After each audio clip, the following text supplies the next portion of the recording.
All right, so last time we met, we talked about frequency.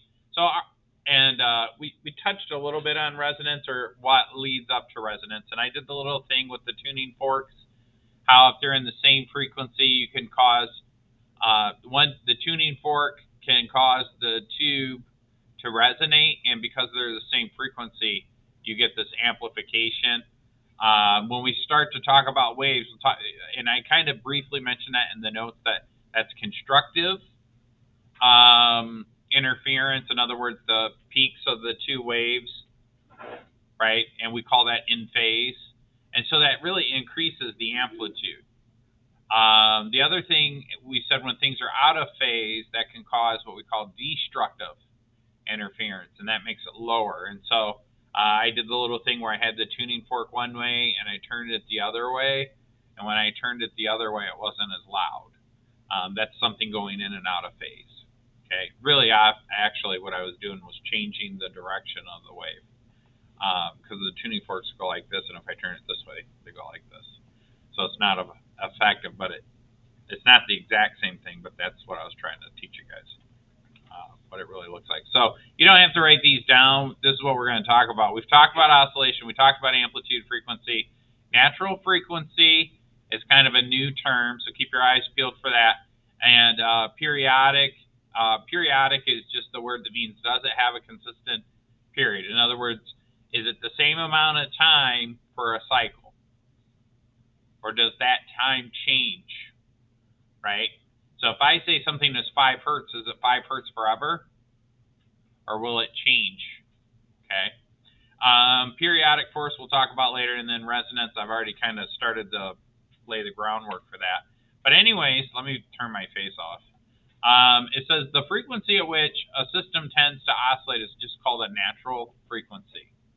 And so the natural frequency is dependent upon, so just write the words. You don't need to draw those pictures again. But the natural frequency is what it just does naturally, okay? So if I swing a pendulum, it's going to do certain things naturally. If I have a mass and I bounce it off the spring, because the constant of the spring is one thing, and then the mass is not changing. So the constant of the spring doesn't change. The mass of the spring doesn't change. So it'll oscillate naturally. Same thing with like a guitar string. And we'll actually talk a lot about guitar strings today. Those kind of all do the same thing. In fact, when you play guitar, what changes the notes is you change the length of the string.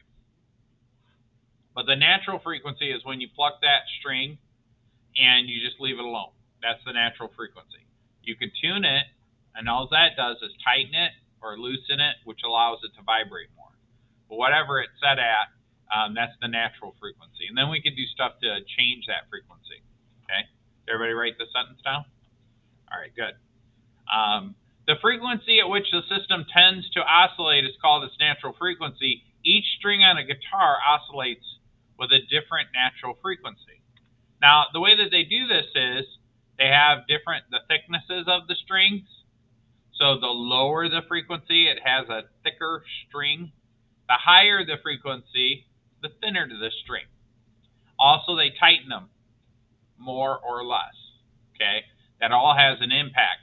So the guitar string that plays the middle C has been tuned to have a natural frequency of 262 hertz. In other words, when you pluck that string, it'll vibrate 262 times in 1 second. Okay? That's the natural frequency. So I'll write that down, and I want you to write this down in your notes too. I like to do the visuals so you guys can see what the heck I'm talking about. Maybe. What the heck is going on? So what does that mean? That means when this vibrates at 262 hertz,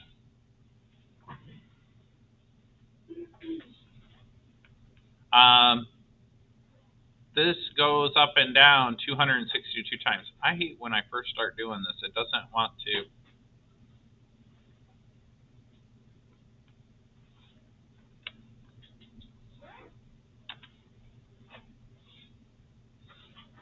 There it is.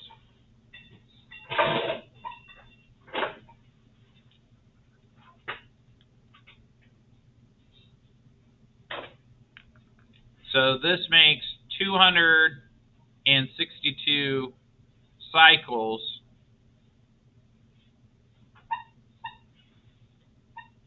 per 1 second. Okay?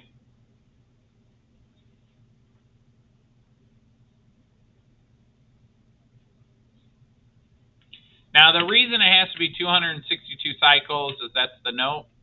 Okay?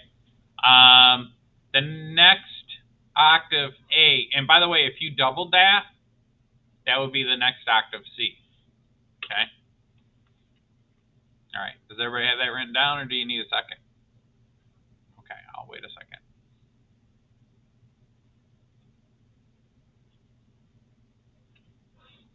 It gives me time to drink my coffee.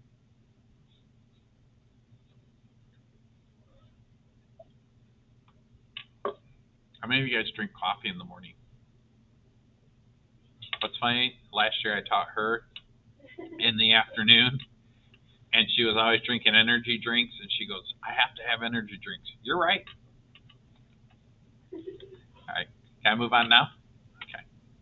All right, so you don't have to write any of this down. I just want you to consider this, and we're not going to take a lot of time talking about it because I'm recording the video, obviously. But what factors do you think affect the natural frequency of a vibrating guitar string? And then there are two important factors. So real quick, if you have an idea, raise your hand. Yes.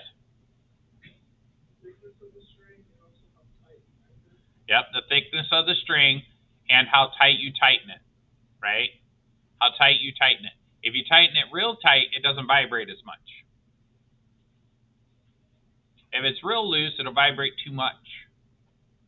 So to tune it, probably the length too, which tightening kind of adjusts the length, sort of, not really, right?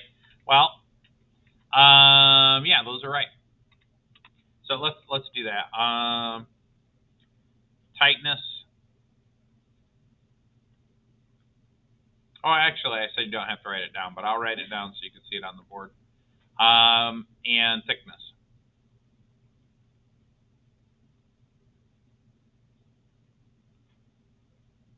And then they say 2, I'm going to say 3. Length. Because that's length. Oops, forgot the T. Because that's how you play the guitar, right? So when you put your finger on the guitar and you move it up and down, that changes the length of it. Now, that's not, I guess that could be the natural frequency, but it isn't, but it is, but it isn't. So natural frequency is what we're looking for. Everything has a natural frequency. So I mentioned to you guys last time that Tesla was famous because he made a resonator, and he said that he could tune into a building in New York. And what he did is he found the natural frequency of the building. The building swings a little bit, right? Tall skyscrapers swing a little bit. So he just tuned that in on his resonator. And what happened was the building, if you tuned it in and they were the same frequency, it was the same thing as me taking that tuning fork to the tube. It got louder. In other words, he caused the building to vibrate more. And if he would have continued, he could have knocked the whole building down. Okay. Do write this down. So the more inertia, the lower the frequency. So increasing the mass or inertia, and when you think about that in terms of like the guitar string, that's like the thickness of the string, right?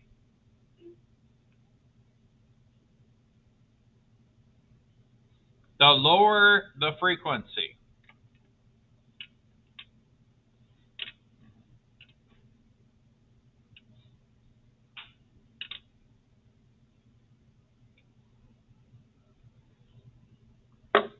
And the lower the frequency, and I want to point this out because I don't know if you guys will catch that or not. Remember, this is 1 cycle. Because we're going to talk about, in the next slide, we're going to talk about something different, and I want you to be very keen to what they do with the wave. So lower frequencies, lower frequencies in general, the period is wider. In math, we used to say hump to hump and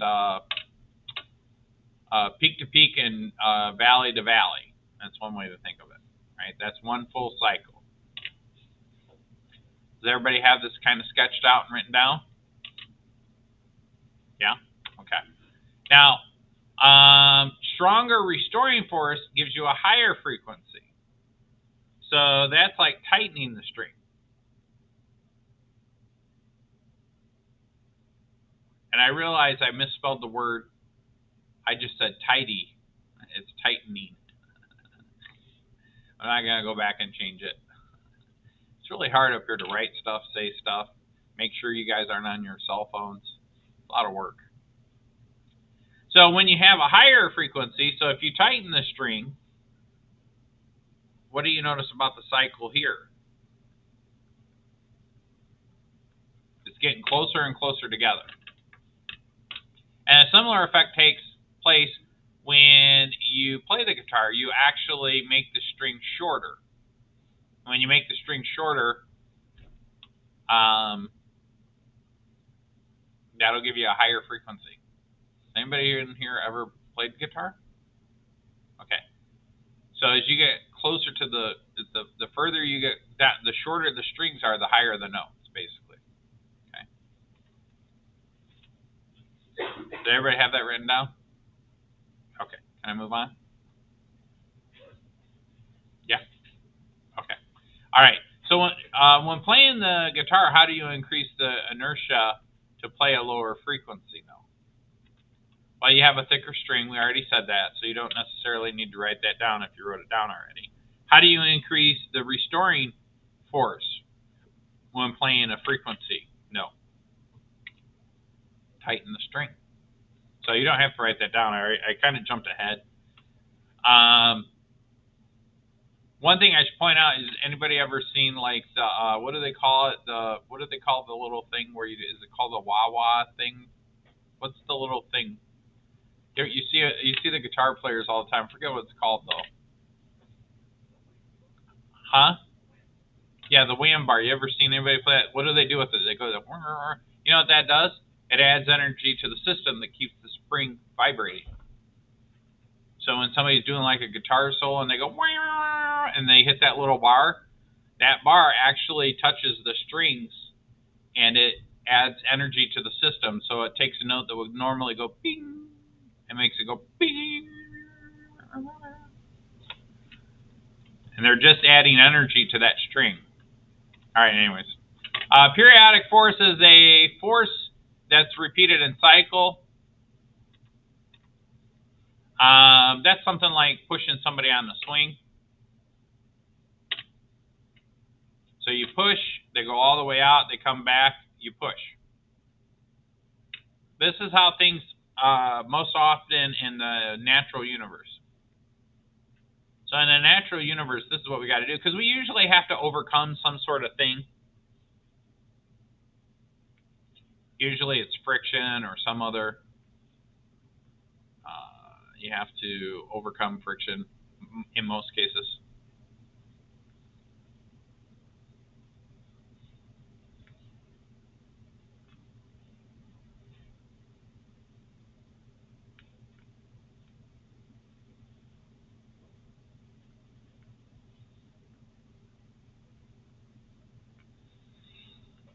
So friction and gravity are some sort of opposing force.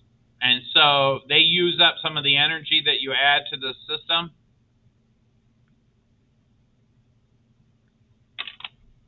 So on a swing, when you push somebody on the swing, you're putting energy into the system so they could overcome gravity.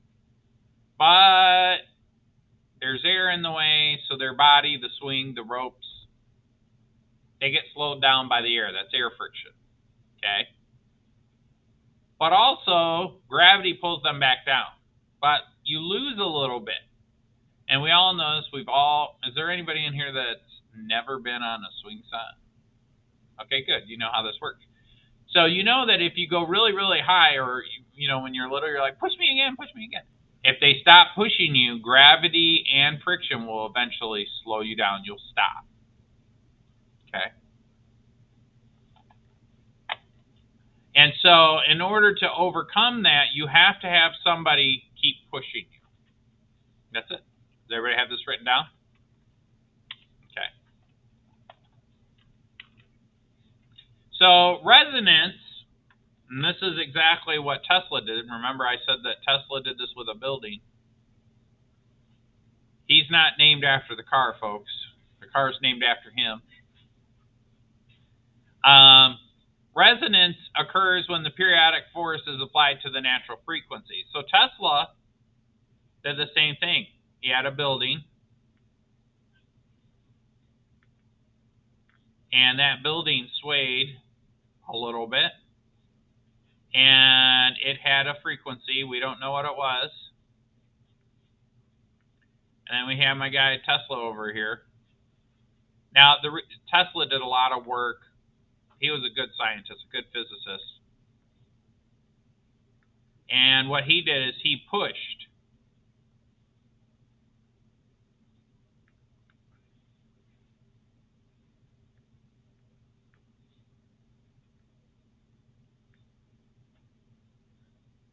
in the same frequency.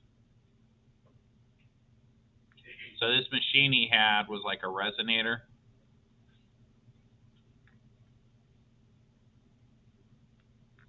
Kind of like a fancy speaker. But he tuned it to the same frequency as the building. So when the building, essentially, when he turned it on, if the building, if the building was swaying one way, so the building was swaying this way, the frequency was how many cycles it was. It was probably really low, too. So if the building swayed this way, when it came this way, just as it was starting to head back this way, this would push a little bit. Very similar to pushing on a swing. So over time, a small periodic force and a natural frequency can increase a large amplitude. It's the same thing on a swing set. Whoever's pushing you on the swing set, they give you a little bit of a push. And then the next time you come, well, you always want them to give you a big push. But once you get going really high, they don't have to push as hard. Right? And that's because they're just going in your natural frequency. There's a time it takes for you to get back to them. And then they just give you a little push. So that's a periodic force. Oh, this is Tesla.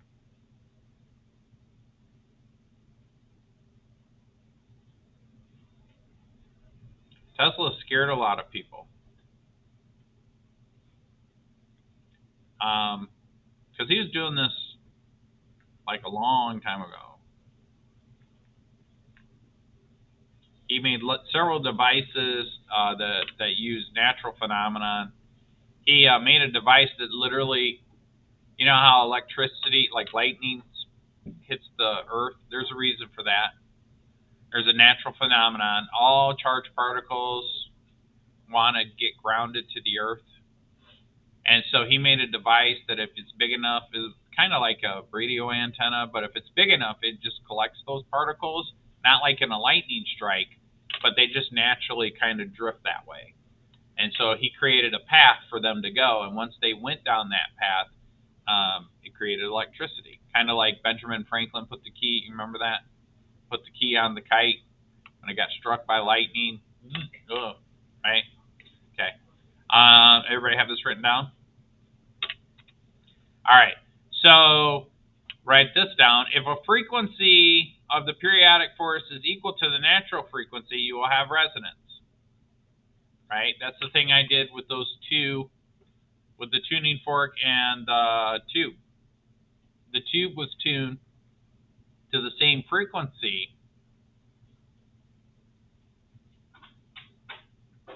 as the tuning fork. And so you had resonance. That's why it got louder. So the frequency of the driving force matches the natural frequency. Very similar to pushing somebody on the swing set. Very natural. Same thing when Tesla pushed the building. He just caught that building as it was coming back, gave it a little push. As it was coming back the second time, gave it a little bit more of a push. And when the building started to shake and the whole block started to shake, they were like, whoa, turn that off now. He goes, okay. they actually design the buildings nowadays like that. And I think I shared that with you. Willis Tower sways a couple feet up towards the top. Parents might call it Sears Tower. But Willis Tower sways in a lot of those high rises because the wind pushes on them. And so they're designed to be a little flexible. All right. Does everybody have this written down, or do you need a second? I'll wait.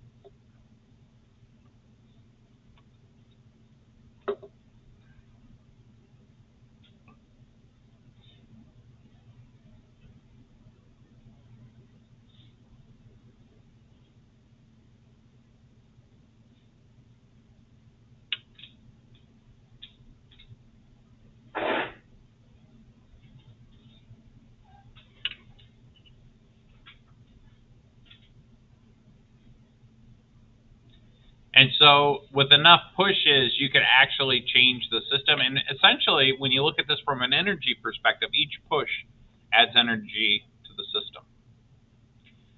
You know that ride? This is this reminded me of this ride. You know that ride where there's the pirate ship?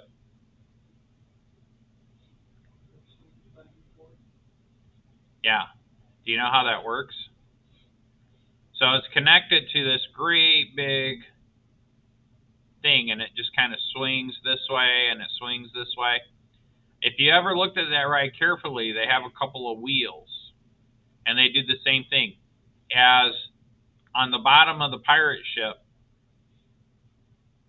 next time you go to like a fair or something like that, on the bottom of the pirate ship, it goes a little bit this way, and as it comes through, the wheels push it a little bit. And then, so it goes a little bit more this way. And then as it comes through here, the wheels are going the opposite way, so it goes this way. Actually, I think they have two sets of wheels or something. Or actually, I think it just pushes it one way. Actually, now I think about it, I think this pushes this way, and then they turn off the wheels. But basically what it does is it gives it a little push, and then eventually the pirate ship will go all the way around in the circle. Sometimes they do that, sometimes they don't. Okay. They used to go all the way. Do they still go all the way around in a circle? Yeah, they probably don't do that anymore. But now they go really high. But it's the same thing. If you keep adding that energy to the system, the response will get larger and larger. Okay. All right. Everybody have it written down now? All right. You still have the picture. Just add this. It says if the frequency of the periodic force is not tuned to the natural frequency, there's no resonance. And so we heard me do that before. Last time we met, I took a different tuning fork that was a different frequency, and it didn't do anything to the tube, right? I held it up to it. It really didn't do anything. And so the driving force doesn't match the natural frequency. So if you think of Tesla's device, if it wasn't catching that building on its way back, it doesn't do anything. In fact, the timing's off. Sometimes it's pushing against the building when the building's coming towards it, right? It'd be like if the person pushing you on the swing set, like when do you push somebody on the swing set? When they've reached their maximum height, and then as they're starting to go back down, that's when you push them. Imagine if you push them as they're coming back towards you. You would literally slow them down. So the timing has to be just right if you want to make them swing higher on the swing set. Okay?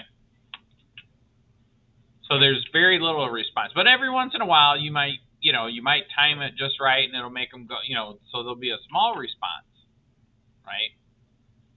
If the timing's out of phase, like we did in our notes last time, it literally stops them. It slows them down. Okay. All right. So write this down. The energy of the resonant system increases with each application. Right. We said that. So when they push, what's going on here is we are adding energy. That That is not the best penmanship. When I was in, do they teach you guys cursive? Yeah, some of you maybe, some of you didn't. Well, I remember, I think it was first grade because we used to do it when I was a kid. We did it later in school, and when they were teaching, we had penmanship class. And when we did penmanship, I was always the first one done, but I always got B's. Sorry, guys.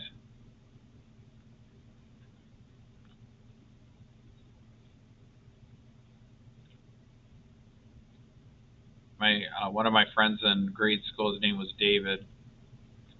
He was never the first one to be done, but he had really good penmanship.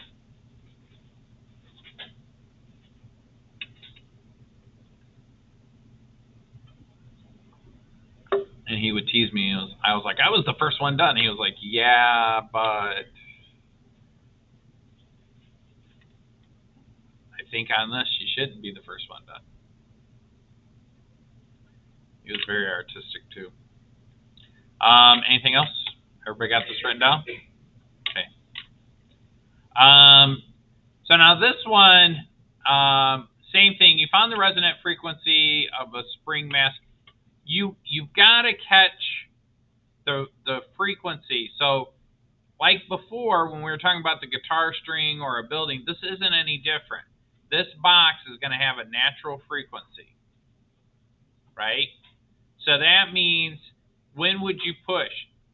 Just as the velocity is equal to 0 on this thing, then you push. Or in this case, it's actually a pull. Okay? In this case, the spring actually is a pull.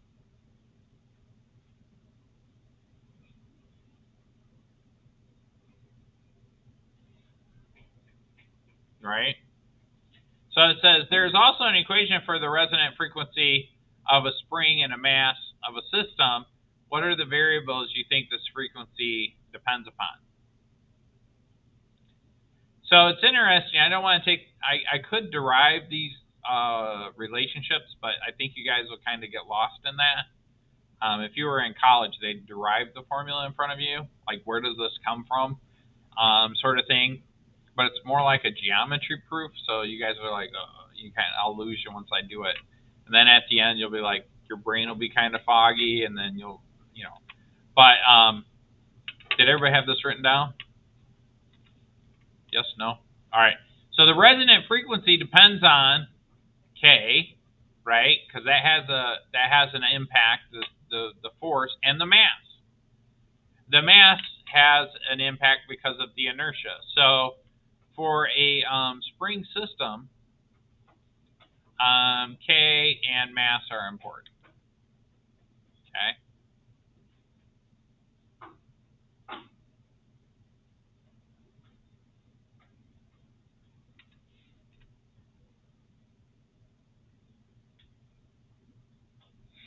So there was a homework problem, and I posted it in the question because I realized I hadn't quite yet taught you this relationship between frequency. I can't remember what the question was, but if you go back and look at it, I worked out the problem and put it in the question because I realized I didn't share this formula with you yet.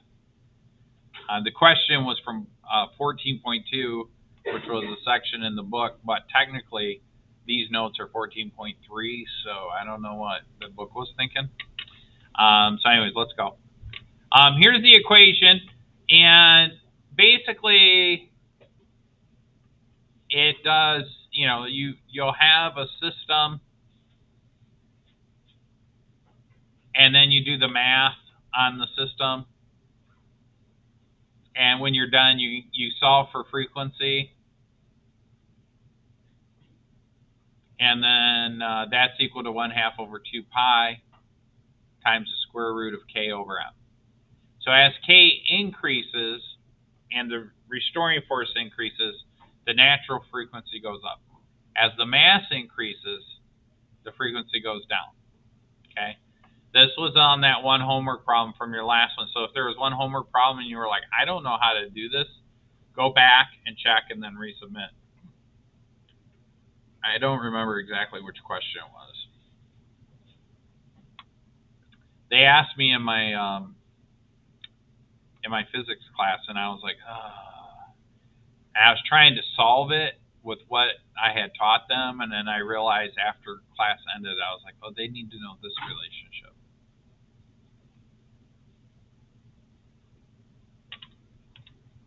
Oop, does everybody have that written down yet? Okay.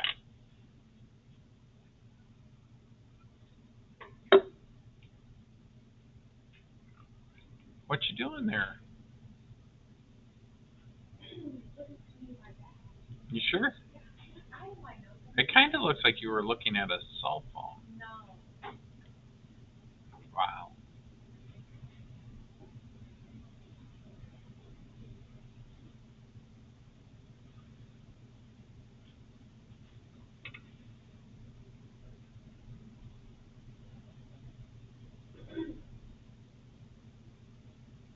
Yeah, I was going to record a video for that problem, and naturally I'm a physics teacher, so I started off deriving this formula, and I was like, no, that's too much. I will say this for you guys, if you're going to start taking some harder level math classes and stuff like that, I had a professor in college that said, if you learn how to derive a formula, you don't have to memorize the formula, and you'll always know it. And man, he was right. A lot of the stuff I've memorized because I know how to get the formula. So if you take a harder math class or a harder physics class, consider that. Okay. All right, can I move on? Yeah? Any objections? Going once, going twice. Okay. So the pendulum has a similar relationship, except we changed some things. And this is really how it's derived. Okay. Now what is L? L is the length, right? And then G, of course, is just 9.8 meters per second squared. And there's some arguments about whether that should be negative or not. If you make this negative, right, then you have to make the length negative. Because technically, if you start here and you go down here, isn't that a negative length? Right? You can't take the square root of a negative number is what I'm saying. Okay.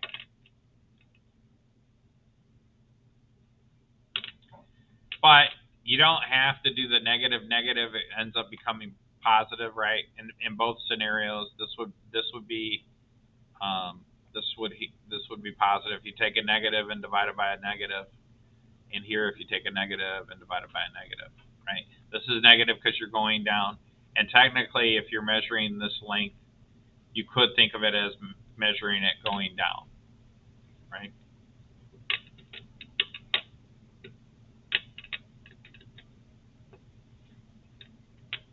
So the time period is 2 pi times the square root of the length of the pendulum divided by the acceleration due to gravity, and then the frequency is the reciprocal of that, 1 over 2 pi.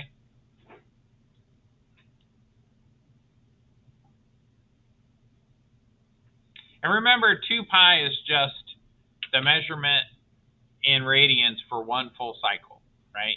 So periodic behavior is circular in nature, and what is one full circle? 2 pi, or 360 degrees. But we don't want to use degrees because it's like, so we use 2 pi. And that's how they derive this other formula here too. That's why they have the 2 pi. And you can go back and find the period. So basically you take the time of the period, incorporate the 2 pi, blah, blah, blah, blah, blah. Everybody have this written down? All right, let's try some of these. It says, why do you hear different notes when you tap on different types of drinking glasses? So we've all seen those YouTube videos, You don't have to write this down. We're just thinking. All right. If there's something interesting I want you to write down, I'll tell you. We're just thinking out loud together as a group. What do they do to play the different notes? Does anybody know? There's a couple things you could do. Any ideas? Yeah. Okay. Do they fill every glass the same? No. So you fill different levels of water, right? What else? What about the size of the glass? Sometimes they'll use smaller glasses. Sometimes they'll use bigger glasses. Anybody ever been to Chicago to see Blue Man Group? Okay. I just went and saw Blue Man Group not that long ago. It was like, because they're not going to be in Chicago anymore, but. Huh?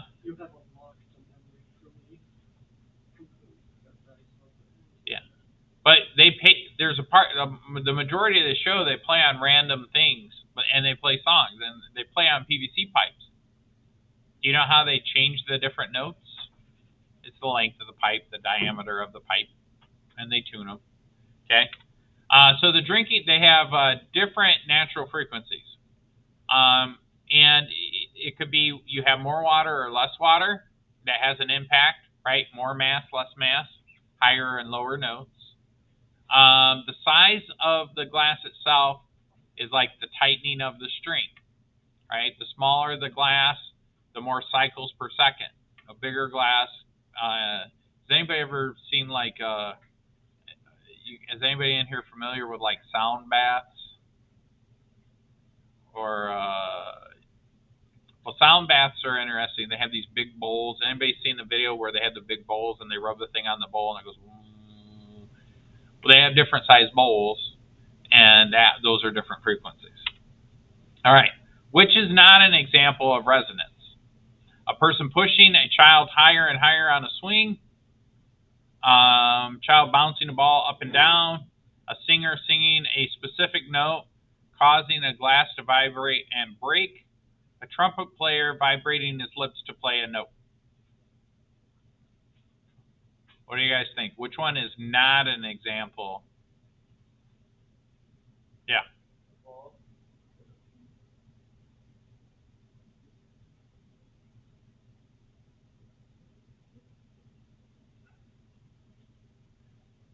Let's see if you're right. Yep, bouncing the ball. Because they're saying he's bouncing it up and down, so I don't know what that means. Maybe they're catching the ball and throwing it down. It's bouncing off the ground. I don't know. That's it, guys.